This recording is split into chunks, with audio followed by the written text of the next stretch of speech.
عزیزان من یاد رکھیں کہ مرشد کے بعد جب بندہ جائے تو کہے حضور کیونکہ ان کی ملت کچھ اور ہے، تیری ملت یہ ہے کہ تو جنت کی لالچ میں عبادت کرتا ہے، وہ رب کی رضا کی خاطر عبادت کرتا ہے۔ رب کی رضا لے ان سے، رب کی رضا لے ان سے، خدا کی قسم تیری زندگی بن گئی۔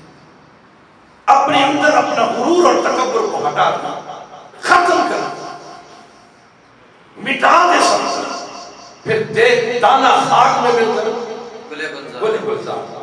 جب تک دانا خاک میں نہیں ملے گا گلزاری نہیں آئے گی، خوبصورتی نہیں آئے گی، سرسبز و شاداب نہیں ہوگا۔ اپنے آپ کو مٹانا ہوگا اور ہر وقت مٹانا ہوگا، ہر جگہ گھر کے اندر بات بالکل مٹ جائے، مٹ جائے کہ تعلیمات مشائخ کیا ہے۔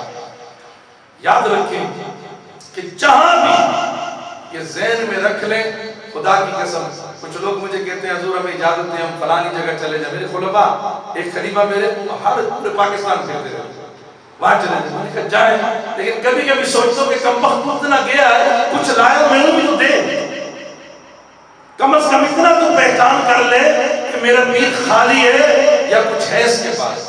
اگر خالی تو بھر میرے پاس ہے، میں خوش ہوتا ہوں کہ میرا مرید یا خلیفہ کہیں پہ بھی جائے، میں کہتا ہوں اللہ کے بندے آپ ہی کھائیں۔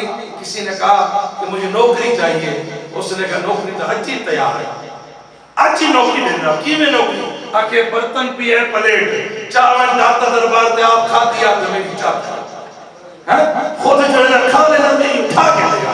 میں تو کہتا ہوں کہ جاؤ فانتشر ہو جاؤ، زمین پر منتشر ہو جاؤ، لیکن کچھ لے کر آؤ، خود بھی کھاؤ، مجھے بھی کھلاؤ، مجھے بھی کھلا دو جو پی کر آئے ہو، مجھے بھی کھلاؤ۔ کیوں عزیزان من یاد رکھیں کہ ایک شخص مجھے حضور غوث اعظم شیخ عبدالقادر جیلانی، جب یہ واقعہ میں نے پڑھا شاہ ولی اللہ صاحب نے مجھے سنایا تھا، اس دن کے بعد میں نے توبہ کر لی۔ حضرت صاحب نے بڑا انداز سے فرمایا کہ حضور غوث اعظم کا زمانہ ہے، اور اس زمانے میں ایک آدمی نے بس خیال کیا کہ فلاں بندہ بڑا پہنچا ہوا ہوگا، وہ یوں ہوگا وہ یوں ہوگا، اپنے خیالات میں اس نے ایک پیر تیار کیا۔ آج کل ہم پیر کو ناپتے کیسے ہیں؟ میرا کام ہو گیا تو یہ پیر بڑا ہے، اگر کام نہیں یہ کچھ نہیں جانتا، سند ہم خود دیتے ہیں، لوگ ہمیں سند دیتے ہیں، میں یہ فلانے کو تمیز دے کچھ نہیں ہویا، وہ کی جانتا ہے؟ ہم سند خود دیتے ہیں، پیروں کو بھی سند دیتے ہیں، اماموں کو بھی سند دیتے ہیں، خطیبوں کو بھی سند دیتے ہیں، علماء کو بھی سند دیتے ہیں، ہر بندے کو ہم سند دیتے ہیں۔ کام کیسے ہوگا میرے بھائی، کام کیسے ہوگا؟ اس نے بھی پیر تیار کیا، ایک جگہ گیا جنگل میں، تھکا سویا، سامنے دیکھا ایک کارپینٹر تھا بڑا ہی لکڑہارا، اس کو دیکھا، اس نے کہا یار لگتا ہے بڑا خوبصورت بھی ہے تو لہٰذا یہ پیر۔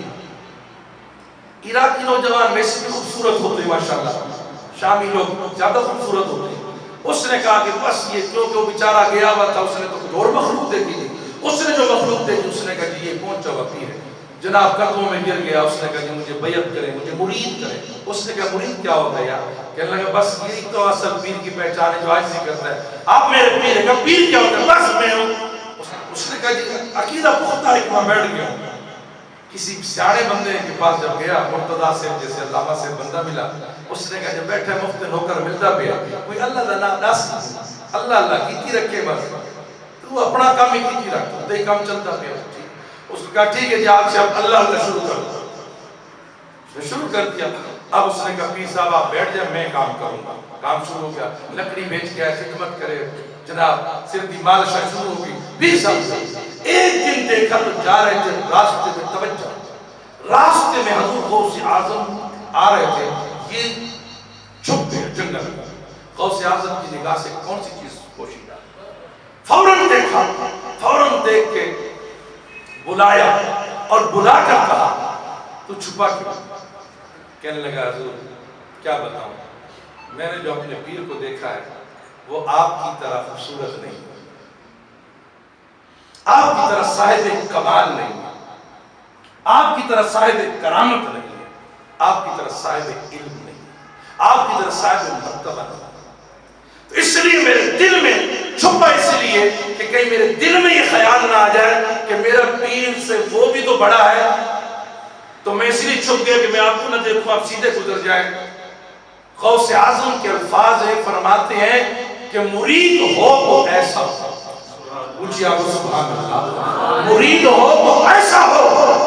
اور پھر غوث اعظم تو بانٹنے والے نہ تقسیم کرنے والے، تو سر ساری جمع کر کے اپنے کڑے رکھ دے گا، وہ پیر کوئی تو دیو گا، میں نے ضرورت ہے۔ اللہ اکبر، حضور غوث اعظم نے سینے سے لگایا اور سینے سے لگا کر باطنی علوم سے نوازا، علم سے نوازا۔ اب جب علم سے نوازا چلے گئے، اب جب وہ اپنے پیر کے پاس گئے تو نگاہ ولایت تو اندر آ گئی، نورانیت آ گئی۔ پھر وہ اپنی نگاہ نہیں اللہ کے نور سے دیکھ رہا ہے، جب اپنے پیر کو دیکھا تو کھوکھلا، پیر میں تو کچھ نہیں ہے، کہ یہ تو خالی ہے۔